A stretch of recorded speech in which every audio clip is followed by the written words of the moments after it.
জয় গুরু বন্ধুরা, আমার চ্যানেলে বিউটিজ কিচেনে আপনাদের সবাইকে স্বাগত। আজকে আমি আপনাদের রান্না করে দেখো কোয়াশ। দেখুন বন্ধুরা, এই যে আপনার দাদা কোয়াশ নিয়ে আসছে। আমি কোয়াশ দিয়ে আলু দিয়ে তরকারি করব। তো এখানে দেখুন, এই যে কোয়াশ, আমি কোয়াশটাকে এবার কাটবো। দেখুন এখানে আমি এই যে কোয়াশগুলো কেটেছি। কোয়াশ কিন্তু কাটার পরে পুরো পেঁপের মতন হয়ে যায়, দেখেছে? আমি কোয়াশটাকে এই যে সুন্দর করে পেঁপের মতন করে কেটে নিয়েছি। আলু দিয়ে আর কোয়াশ দিয়ে তরকারি করবো শিঙি মাছ দিয়ে। এখানে বন্ধুরা এই যে আমি শিঙি মাছ কেটে রেখেছি। এই যে শিঙি মাছ কেটে ধুয়ে এই যে রেখে দিয়েছি সুন্দর করে। শিঙি মাছগুলো কিন্তু খুব সুন্দর ছিল, বড় বড় ছিল। এই যে শিঙি মাছ কেটে লবণ হলুদ মাখিয়ে রেখেছি। এটাকে এবার আমি ভাজা করব। কড়া গরম হয়ে গেছে, আমি কড়া আগেই উনুনে বসিয়ে দিয়েছিলাম। এবার আমি দিয়ে দেবো কড়াতে তেল মাছ ভাজার জন্য।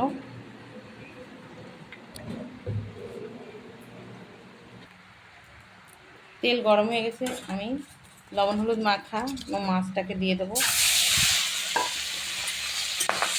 শিঙি মাছটাকে আমি ভেজে নেব সুন্দর করে।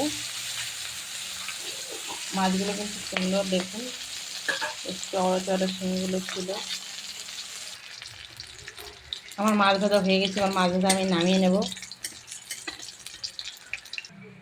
মাছ ভাজার তেলটা আছে, এই তেলের ভিতরে আমি সবজিটা দিয়ে দেবো। কোয়াশ আর আলু, এই যে কেটে ধুয়ে রাখা সবজিটা আমি দিয়ে দিচ্ছি।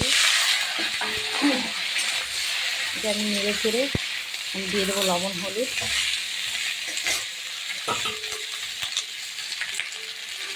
দিয়ে দেবো লবণ, দিয়ে দেবো হলুদ।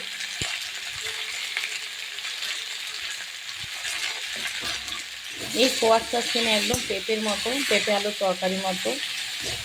চিংড়ি মাছ দিয়ে পেঁপে আলু কাঁচকলা আলুর তরকারি, এই কোয়াশ দিয়ে তরকারি ভীষণ উপকারী খাবার এবং ভীষণ ভালো, খেতেও ভালো লাগে। একটু লাল লাল হবে, একটু গায়ের জলটা টেনে যাবে, তারপরে আমি জল দিয়ে দেবো।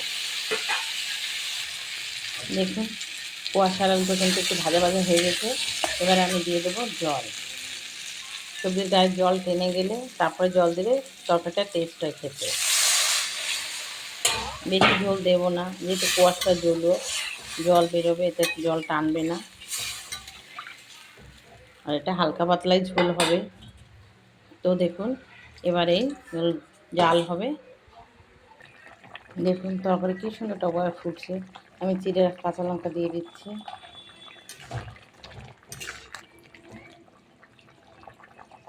দেখুন সিদ্ধ হয়ে এসছে। আলুটা একটু সিদ্ধ হতে সময় লাগে, আলুও সিদ্ধ হয়ে এসছে। তার একটু জাল হবে, আমি তারপরে ফোড়ন দেব। দেখুন এবার আমি নামিয়ে নেব, তরকারি হয়ে গেছে, ফোড়ন দেব। আমি এই মাছের ভিতরেই নামিয়ে নেব। কড়া আমার গরম হয়ে গেছে, আমি কড়াতে তেল দিয়ে দেব ফোড়নের জন্য। তেল গরম হয়ে গেছে, আমি দিয়ে দেব তেজপাতা, দিয়ে দেবো রাঁধুনি দেবো এতে আমি।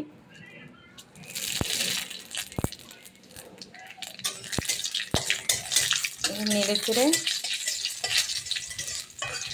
খুব হাওয়া দিচ্ছে আজ। এবার আমি তরকারি দিয়ে দেবো। তরকারি আমি দিয়ে দেবো।